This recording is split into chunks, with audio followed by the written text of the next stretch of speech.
안녕하세요. 부동산 시장의 핫한 이슈를 깊이 있게 탐구해보는 집터뷰. 이번 시간에는 재개발, 말로만 들어도 어려운 그 재개발에 대해서 모든 것을 한번 파헤쳐 보겠습니다.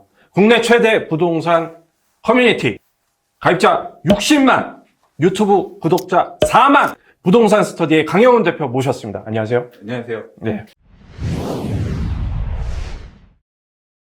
대표님 너무 반갑고요. 그 어렵다던 재개발에 대해서 처음부터 끝까지 A부터 Z까지 1부터 0까지 한번 공부를 해보겠습니다.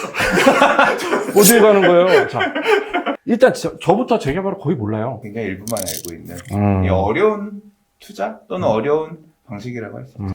재건축이 있고 재개발 있잖아요. 재개발이 뭡니까? 지금 재건축 추진하고 있는 동네들이 좋은 동네예요, 나쁜 동네예요? 좋은 동네? 좋은 동네죠, 대부분. 네. 보통 이제 기반 시설이 잘 갖춰져 있는 동네. 근데 왜 재건축해요? 집이 낡아서 하잖아요. 근데 재개발은 뭐냐면 집도 낡았는데 집이 낡은 게 먼저가 아니라 동네가 일단 길이 너무 좁은 거예요. 그래서 원래 막 그 동네에 불이 나면 소방차가 가야 되는데 들어가기 힘들어. 또는 집을 헐고 새로 짓고 싶은데 땅이 너무 좁아가지고 자체적으로 헐고 지을 수 있을 만한 넓은 땅이 별로 없어요. 과소필지가 많다고 하거든요. 그러면 여러분들이 집을 같이 헐고 새로 지으시면서 그런 기반시설도 정비를 하세요. 그러니까 출발 자체가 원래 공공에서 해야 될 일을 일부 이제 민간이 떠안아서 추진하게 되는 이 정비 사업이 재개발 사업입니다. 재개발은 예를 들면 달동네. 그렇죠. 재개발의 장점. 주거 환경이 많이 개선된다는 게 첫 번째 장점이고요. 두 번째 장점은 재개발은 재건축에 비해서는 그래도 조금 적은 돈으로, 재건축 같은 경우는 투자하고 싶어도 조합원지 양도금지 규정에 따라서 못 사는 경우도 많거든요. 마지막으로 일반 분양 받는 분들에 비해서 좀 더 좋은 물건을 선점할 수 있기 때문에 그런 점 때문에 재개발이 가치가 있죠. 재개발을 낯설게 하는 어떤 단점은 뭔가요? 재개발 투자는 재개발 사업에 하는 투자예요. 그 사업에 할 수 있는 투자가 재개발 구역 안에 있는 주택 또는 토지 등을 매수해서 조합원이 되는 거죠. 근데 사업이라고 하는 게 그렇잖아요. 잘 될 때도 있고 안 될 때도 있고 사업 환경이 좋을 때도 있고 나쁠 때도 있는데, 잘 되면 성공적으로 아주 성공적인 투자가 될 수 있지만 안 되면 가다가 멈춰서는 경우도 생기죠. 이러면 속된 말로 물린 거네요. 완전 뉴타운이 뭐예요? 광역 재개발 사업을 하자. 이게 이제 뉴타운 사업의 출발이었고요. 가용할 수 있는 땅도 늘어나지 않겠냐. 거기에다가 그 지역들이 같이 나눠서 쓸 수 있는 기반시설을 만들어 넣자. 학교 지을 땅도 만들어 넣고 넣자. 그러니까 강남북 균형 발전을 재개발 방식으로 이루고자 했던 거예요. 지금까지 많은 말씀하셨는데 이게 지금 대본 없이 그냥 알고 계신 거 얘기하신 거잖아요. 실제로 이제 재개발이 본격적으로 이슈화된 건 2004년 이후거든요. 그래서 그 흐름들을 계속 봐왔기 때문에 할 수 있는 얘기죠. 자, 재개발을 네. 할 수 있게끔 해주는 게 네. 누굴까? 1번 국민, 2번 시민, 3번 서울시장, 4번 구청장. 누구일까요? 서울시장. 사실 힘은 서울시장이 있죠. 구역지정, 정비구역지정 여기 재개발하세요라고 구역지정을 내주는 게 서울시장. 이제 대도시 시장 권한이에요. 서울시는 재개발 구역들 여기 재개발하겠습니다. 재건축 여기 하겠습니다. 계획을 놓고 갑니다. 그 계획 안에, 기본 계획 안에 들어가게 되면 정비 예정 구역이 된다고 하거든요. 요건이 좀 구체적으로 뭐 어떤 게 충족이 돼야 돼요? 일단 주민 제한형 재개발 사업을 하려면 네. 구청에다 먼저 신청을 해요. 구청에서 이제 접수를 하는데, 현재 이게 다 달라요. 지역마다 시도 조례로 일부 위임되어 있는 부분이 있어서, 제가 지난달에 서울시에다가 질의를 해서 회신받았던 내용은 뭐냐면, 주택 형태, 주택 재개발 같은 경우는 1만 제곱미터 이상이어야 되고요. 그 다음에 노후 불량 건축물이 전체 3분의 2 이상이어야 돼요. 이 두 개는 의무예요. 둘 다 갖춰 있어야 되고, 접도율, 호수밀지, 과소필지라는 요건이 있어요. 접도율은 쉽게 얘기해서 도로가 되게 좁다. 그러니까 도로가 좁은데, 접도율? 네, 접도율. 접도율. 네, 접도율. 오케이. 도로를 접하고 있는. 오케이. 그래서 접도율이 열악하거나, 아니면 호수밀도는 뭐냐면 빽빽하게 모여 사는 거예요. 사람들이 엄청 많이 막 과밀해서 모여 살고 있어. 아니면 과소필지. 근데 우리가 보통 빌라라든가 이런 다세대주택 지으려면 뭐한 6, 70평 또는 뭐 50평 적어도 돼야지 지을 수가 있어요. 그러니까 90제곱미터 이하의 토지가 되게 많으면 개별적으로 자기가 헐고 집 짓기가 어렵잖아요. 그렇죠. 그냥 같이 재개발 통해서 지어라. 이제 이런 의미로서 요 요건들 중에 하나. 두 번째는 뭐냐면 일단 그 주민들 동의가 필요해요. 지금 일단 서울시에서는 60%, 60% 동의, 그리고 면적 기준으로 2분의 1 이상의 동의가 있어야지 일단 입안할 수 있어요. 60%면 뭐 대부분 받지 않나요? 대로변에 빌딩 갖고 있는 사람이 재개발해서 아파트 한 채 받고 뭐 상가 몇 칸 준다라고 하면 나는 그냥 여기 건물 갖고 있을래, 이런 걸 희망할 수도 있고, 재개발 구역 안에 단독주택 80평 갖고 있는 사람은 아파트 1+1으로 2채 받느니 나는 빌라 지어서 빌라 뭐 예를 들어서 대지집은 8평짜리가 10개 지을 수 있는 거잖아. 10개짜리 다세대주택 지어서 난 위에 살면서 밑에 월세 받고 살래, 이걸 희망할 수도 있고, 그런 이해관계들이 다 첨예하게 달라요. 지역에 따라서 또는 구역에 따라서. 그래서 이 60%라고 하는 게 되게 요즘같이 막 부동산 상승이 거세고 아파트에 대한 어떤 수요가 되게 높고 새 아파트에 대한 니즈가 클 때는 별거 아닌 거긴 합니다. 근데 이제 시장이 달라지면 굉장히 힘들 수도 있어요. 예. 상황에 따라 조금 다릅니다. 케이스 바이 케이스예요. 예. 60%의 동의를 받는다는 게 결코 쉬운 일은 아니다. 일단은 예. 그렇죠. 그렇구나. 사실 이 구역 지정 이제 단계에서 60% 지금 뭐 이 주민들이 입안하는 이런 제한하는 부분에서 60%는 사실 그렇게 큰 문제가 아니고요.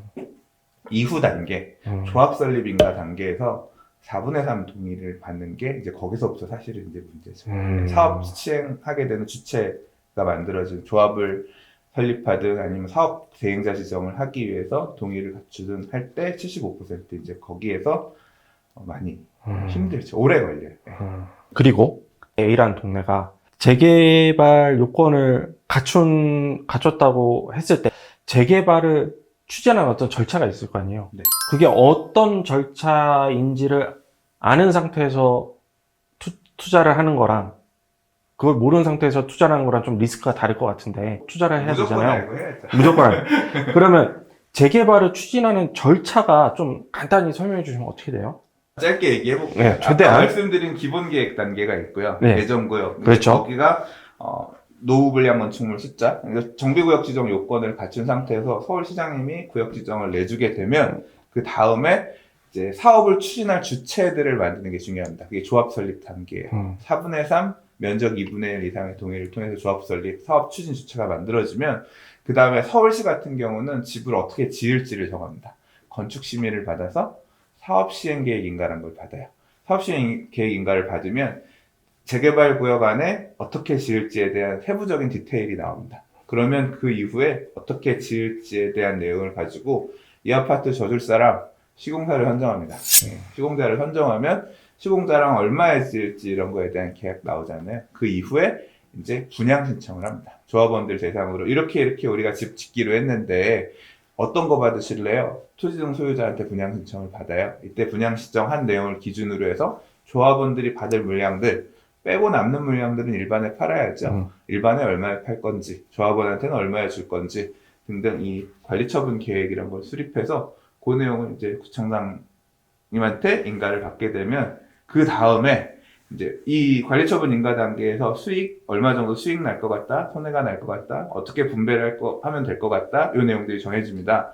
이 내용을 가지고 관리처분 계획 인가를 받고 그 다음에는 이주 개시 공고를 하고 이제 이주를 시작하고요. 철거. 그리고 이제 철거하는 시점에 보통 일반 분양. 어마어마하게 복잡하네요. 근데 생각해보면 여러 이해관계인들이 모여서 같이 사업을 하는 거기 때문에 그런 절차를 거쳐서 가는 게 맞다고 생각합니다. 그렇죠. 네. 의기투합해서 재개발이 완료될 때까지 보통 몇 년 걸려요? 보통이라고 얘기할 수가 없어요. 그래서 저도 사실 이제 2008년에 구역 지정을 받은 재개발 구역을 2010년 초에 매수를 했거든요. 예. 조합 설립 인가가 곧 될 거라고 생각해서 70% 조합 동의 나왔다 이래가지고 매수를 했는데 3년 걸렸어요. 5% 동의 더 받는데 몇 장 되지도 않는 동의서 받는데 3년 걸렸어요. 그래서 2013년에 이 조합 설립 인가를 받았거든요. 2008년에 구역 지정 됐다라고 하면 사실 재개발 추진은 훨씬 전부터 한 거예요. 그렇죠. 예, 거의 뭐 2000년대 초반 그 이전부터 했다고 해도 되죠. 근데 그 재개발 구역이 지금 2018년 현재 아직 분양 신청을 안 했어요. 작년에 사업시행인가 받았는데 아직 분양 신청을 못 했어요. 입주는 언제 할까?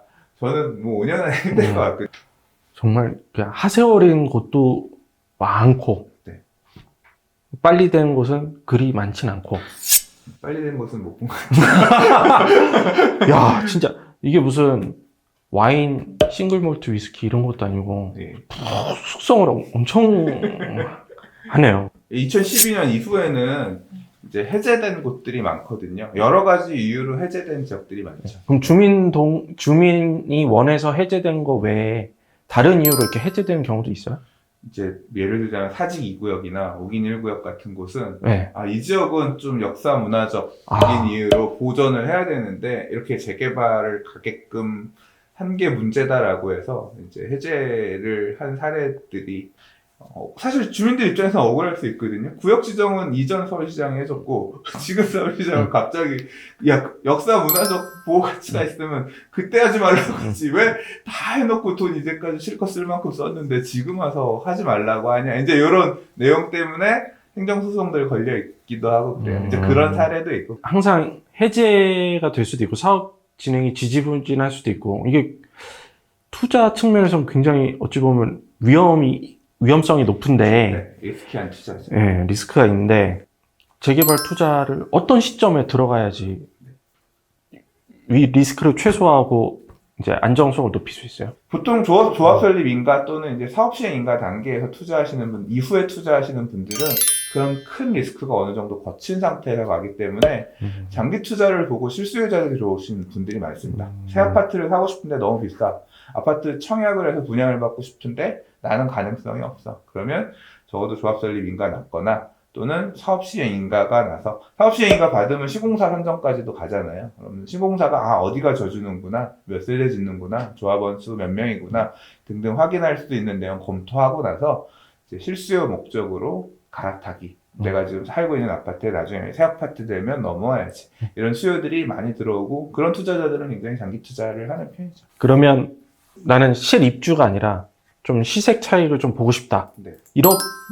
이런 분들은 보다 초기에 그 재개발 지역에 투자를 하겠네요. 제가 이 경험적으로 보니까 그래요. 부동산 가격은 사업 단계가 많이 진행될수록 가격이 막 미친 듯이 올라가는 게 아니라요. 그냥 시장이 좋으면 계속 올라가는 거예요. 예를 들자면 제가 한남뉴타운 사례를 얘기하는데 한남뉴타운이 2003년 11월에 2차 뉴타운으로 지정됐어요. 2003년 11월. 근데 정비구역 지정, 재정비 촉진구역 지정이 2009년에 됐습니다. 그럼 몇 년 걸렸어요? 6년 걸렸어요. 6년 걸렸는데 원래 한남뉴타운 같은 경우는 90년대 후반부터 재개발 할 거야 하던 지역인데 2003년에 구역 지정 해놓고 재정비 촉진 계획을 수립하는데 6년이 걸렸단 말이에요. 굉장히 오래 걸렸죠. 그러면 보세요. 그 6년 동안 집값이 하나도 안 올랐을까요? 올랐다 내렸다 부침이 있게 움직였죠. 그럼 지금 2018년 현 시점에서 한남뉴타운의 가격은 어떨까요? 그때보다 또 한참 많이 올랐죠. 왜냐하면 대한민국의 재개발 구역들 중에서는 거의 탑 클래스인 재개발 구역이니까. 사업 단계는 2009년에 비해서 얼마나 많이 진행됐나. 사업이 그렇게 크게 진일보하게 진척되지 못한 데들도 못한 경우들이 사실은 더 많거든요. 일단 이 지역이 재개발이 100% 될 거다라는 확신이 있으면 가격이 훨씬 더 치솟아도 가치가 있다라고 생각하고 투자를 하는 것 같아요. 그러니까 사업 진행 단계도 중요하지만 그거보다는 오히려 선도해주는 어떤 잣대가 되어줄 수 있는 아파트의 가격 변화가 좀 더 영향을 끼친다고 개인적으로 생각합니다. 투자에 실패할 수도 있잖아요. 그런 유형이 크게 몇 가지로 좀 보면 될까요? 일단 재개발 투자는 결국 목적이 뭐냐면 새로 지어지는 새 아파트, 기반시설이 잘 개선된 새 아파트를 받는 게 목적이고요. 그게 되면 성공하는 거예요. 네. 근데 실패하는 경우는 그걸 못 받는 경우겠죠. 그렇죠. 그래서 분양 대상자 여부를 제대로 파악하지 못해서 하자 있는 물건을 매수하거나 했을 때 이제 그게 하나의 실패 사례가 될 수 있고요. 그러니까 청산되는 거예요. 분양 대상자가 못 되고 또는 뭐냐면 재개발 사업에 하는 투자라고 했잖아요. 사업이 실패하는 거예요. 어. 재개발을 안 해. 그러면 이제 그것도 실패하는 사례가 될 수 있는 거고요. 크게 이제 그 두 가지를 피하면 될 것 같아요. 예. 혹은 내가 충분한 어떤 가치가 있다고 해서 어떤 일정 액수를 투자했는데 막상 아파트를 바꿔보니까 그 투입한 액보다 이제 시장 하락에 대한 리스크가 있는 거죠. 그 얘기를 하니까 저도 드리고 싶은 말씀이 게 뭐냐면 재개발 투자는 기본적으로 좀 변동성이 심한 투자입니다. 전세 끼고 대출 끼고 월세 끼고 대출 끼고 이렇게 레버리지를 많이 끌어들여서 재개발 투자를 하시는 경우가 많습니다. 시장 자체가 하락장은 짧고 굵게 오는 게 아니라요. 길고 지리하게 와요. 부동산은 가격의 하방 경직성이 있어서 팍 꺾이지는 않지만 지리하게 길게 거래가 안 되면서 굉장히 오래 가거든요. 그러면서 이런 대출이 많은 사람들은 말라 죽어요. 진짜 그것 때문에 결국은 끝까지 버티다가 나중에 엄청 손실을 경험하고 털고 나가는 분들이 계시거든요. 그래서 이 재개발 투자를 무리해서 대출 정말 많이 껴가지고 투자를 하셨다가는 이제 그런 하락장, 그러니까 이런 경기 변동에 따라서 안 좋은 시장이 왔을 때 굉장히 고통받을 수 있어요. 그러면 이제 무서워. 사업이 마무리될 때까지 무서워. 내가 못 버티면서 던지고 나오는 사례가 될 수 있는 거죠. 제가 투자한 것도 아닌데 되게 무섭네요. 말만 들어도. 경험담인가요? 저는 버텨서 지난 하락장을 버텨냈는데 정말 힘들었고 다시는 하기 싫어요. 그래서 제가 저는 부동산 투자로 부자가 되고 싶은 생각이 그렇게 별로 없어요, 개인적으로. 이미 너무 하락장의 고통을 받아서 분양 아파트를 받을 줄 알고 빌라나 주택을 샀는데 알고 보니까 아니야. 이게 구분법이 있나요? 간단하진 않아요. 짧게 얘기할 수는 없어요. 엄청 깁니다. 네. 알려주실 거예요? 제가 드릴 수 있는 범위 내까지 말씀드릴게요. 알겠습니다. 그러면 네. 이번 시간에는 재개발의 개념, 네. 절차, 예. 재개발이란 무엇인가에 대해서 좀 알아봤고 다음번에는 딱지, 물딱지. 네. 이게 딱지냐, 물딱지냐. 요거에 대해서 한번 집중적으로. 근데 물딱지란 말 요새 안 쓰는데 분양 대상자가 되지 못하는 사례. 요즘 그런 말 안 써요? 물딱지. 왜냐면 저희 부장, 저 시작할 때도 안 썼어요. 저희 부장이 네. 옛날 분이시네. 옛날 사람이어서 네. 그럼 다음 시간에 물딱지에 대해서 깊이 있게 탐구해 보겠습니다. 네.